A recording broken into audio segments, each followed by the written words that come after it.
Red Bull's public comments regarding the rear wings of Ferrari and McLaren have brought the heat ahead of the Melbourne GP, where it seems like the FIA will have its hands full. The inspection from the governing body's officials, however, might be a bit earlier than Ferrari would have liked, as reports state that the Italian team will be visited for a checkup of their rear wing as well as McLaren. But will these allegations from Red Bull shake up the pecking order, and if not, are they a clear sign that the team is falling off the top very rapidly? If there is one story that we can extract as controversial from the world of Formula One right now, it's definitely the Red Bull public comments regarding the rear wings of McLaren and Ferrari.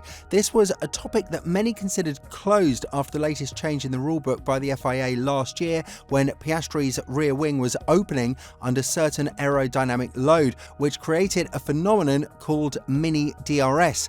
After thinking for quite a long period of time, the FIA decided to bring stricter measurements regarding this behaviour of the DRS plane, stating that the slot gap width is reduced to 9.4 to 13 millimeters from the initial 10 to 15 millimeters, while also maintaining the 85 millimeter limit when the DRS is activated.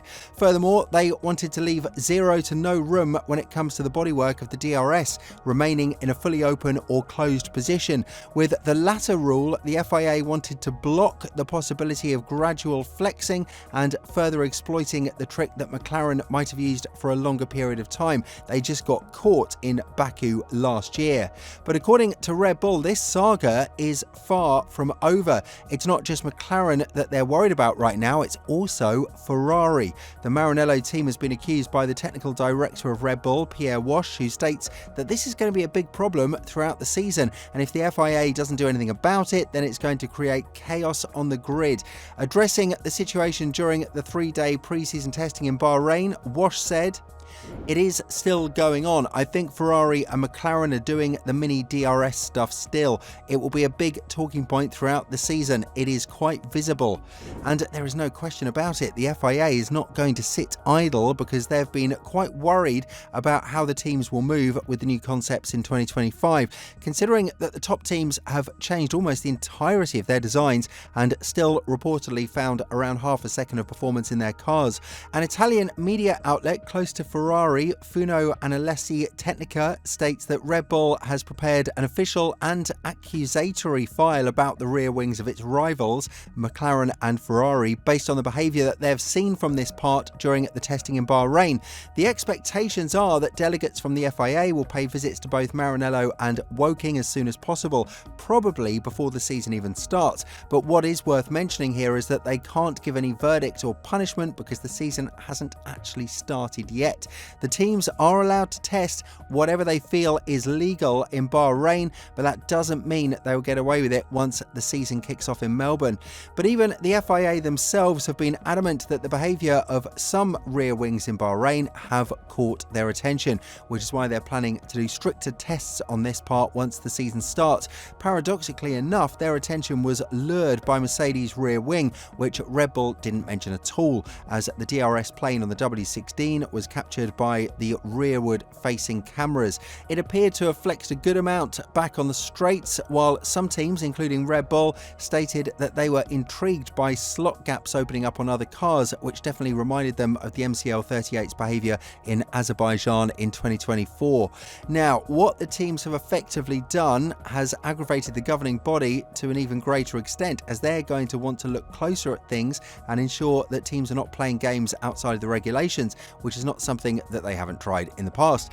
If you were to look at the front wing saga with McLaren and how it was handled by the FIA, you could understand the anger that comes from Red Bull. They and Ferrari have been promised something that cost them a big chunk of their 2026 budget, only for the governing body to inflict the clampdown from the 9th race onwards in 2025. Nevertheless, the rear wing is what matters the most now, and sources have confirmed to the race that a technical directive is being sent to Nicholas Tombazis, who is the FIA's single-seater director. This directive has been issued as the updated version of Technical Directive 34 on bodywork flexibility. And make no mistake, they are not going to waste time like they did with the front wing investigation back in 2024. These tests are going to be started from Melbourne onwards by reviewing high-definition footage of the rear wings at high speed. Through the monitoring of reference stickers that are applied in specific locations, the FIA will have a better understanding of the behaviour of this suspicious part when the cars are out on track. It is more or less the same tactic that the FIA used with the flexibility of the front wings when they installed tons of cameras from the Belgian GP onwards, and they are planning to implement even stricter tests from 2025's Spanish GP as well. This could be the background for what spiked the rear wing saga as well, apart from all the complaints that came from Red Bull, the team that doesn't really know where they stand in the pecking order right now. There is a lot of work to be done on the RB21 according to Verstappen and Wash, and the car didn't really respond to their feedback, which is a suggestion that they might be stuck in the same place as last year's second half of the season. But this prompted a lot of talk that Red Bull is actually showing their weakness a lot more than they are showing their care for the sporting code of F1. Whether we like it or not, they have been complaining a tad too much in the past couple of months, which isn't a good sign for a team that is looking to bounce back after a terrible drop in the development of their car in 2024. Had it not been for Verstappen, the championship in the drivers' category would be long gone, and this is a fear that the team has heading into the 2025 season, which prompts a direct question to Verstappen's future. Where is he going to end up? But nevertheless, the focus is now on the FIA's investigation of the rear wing's flexibility, with Ferrari probably carrying a bit more weight on their shoulders than the other teams, even though they remained cautious and kept their focus on what is waiting for them in 2025. This setback by Red Bull could hurt them to the point of them fighting for P2 and not for P1 with McLaren, as projections were initially made before the pre-season testing started in Bahrain. This might pose a bigger threat for Ferrari than we could have originally anticipated, because the pre-season testing in Bahrain wasn't really the smoothest one for the Maranello team, especially if you were to ask Leclerc.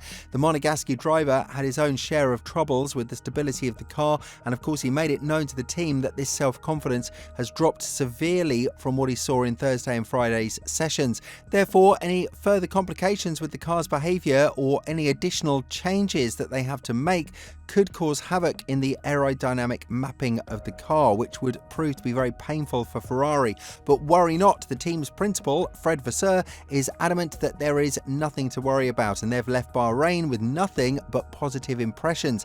That's not exactly the opinion of Leclerc, however, and when addressing this situation, the Ferrari driver said, "We see the numbers we expected, even if on Thursday afternoon and on Friday we had a little more difficulty in managing the balance, so there is still a bit to do. Without a doubt, the weather has played a fairly important role these days, not only in terms of pure temperatures but also for the wind. I would wait a little longer before making any predictions. At the moment, we are working hard to try to improve the balance. We struggled a bit in the last 2 days. We will see in Melbourne, but let's say that in the last 2 days we struggled a bit more with the balance, so that's where we are focusing more." With all this in mind, do you think that the DRS situation is going to take a wild turn after the latest complaints by Red Bull? And more importantly, do you think that teams like McLaren and Ferrari are going to suffer the most out of it?